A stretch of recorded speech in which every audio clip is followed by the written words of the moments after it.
अस्सलाम वालेकुम। अगर आपको मैं इसमें कंफ्यूज करते हैं ये तो टेंशन छोड़िए। आज मैं सिखाने वाली हूँ ratio and proportion in a simple and interesting way. इसे समझने के बाद आप फौरन कहेंगे ये तो बड़ा ही इजी था, हम फजूल में इतनी टेंशन ले रहे थे।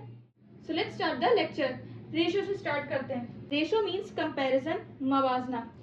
अगर मैं आपसे कहूँ कि इस स्केल का कंपैरिजन करें, ये बताएं कि ये कितना बड़ा है, इसकी लेंथ बता दें, इसकी विड्थ बता दें, तो आप कहेंगे अरे मिस इसको कंपेयर करना किससे है, ये तो एक ऑब्जेक्ट है। अगर मैं एक और स्केल ले लूँ तो आप फौरन बता देंगे ये वाला प्लास्टिक वाला स्केल इस स्टील वाले स्केल से छोटा है। मींस ये कि इसकी लेंथ जो है स्टील वाले स्केल से छोटी है और विड्थ ज़्यादा है। तो आपको ये बात याद रखनी है कि कंपैरिजन करने के लिए एक से ज़्यादा ऑब्जेक्ट्स का होना ज़रूरी है। दो ऑब्जेक्ट्स का भी कंपैरिजन कर सकते हैं और इससे ज़्यादा को भी कंपेयर कर सकते हैं।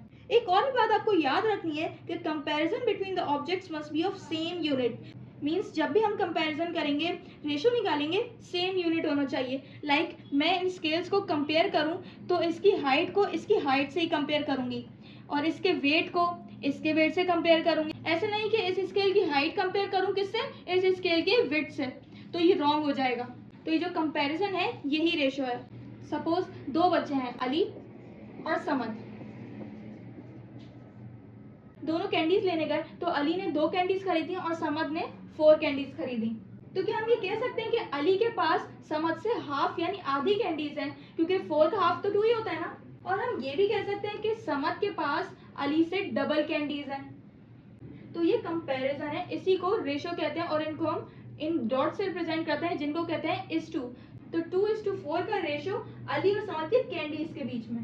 एक और इंटरेस्टिंग बात मैं बताऊं आपको, वो ये कि रेशो और फ्रैक्शन एक ही होता है, दोनों में हम कंपैरिजन ही करते हैं। इसी को अगर मैं फ्रैक्शन में लिखूं 2/4 तो 2 1 जार 2, 2 2 जार 4, तो ये हाफ हो जाएगा और ये 1:2 का रेशो हो जाएगा। और फिर हम इसको ये भी कह सकते हैं, जो भी मैंने आपको बताया, कि अली के पास समद से हाफ कैंडीज हैं। और अगर मैं पूछूं कि समद के पास अली से कितनी ज्यादा कैंडीज हैं, तो इसको डिवाइड करते हैं और सिंपलेस्ट फॉर्म बनाते हैं। तो 4 को डिवाइड करेंगे 2 से, 2 1 जार 2, 2 2 जार 4, तो यहाँ लिखा 2।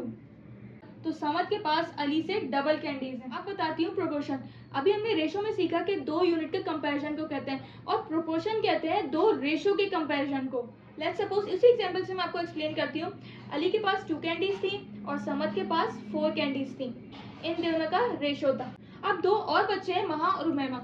महा के पास है 5 कैंडीज और उमैमा के पास है 10 कैंडीज। एक रेशो ये है और एक रेशो ये है।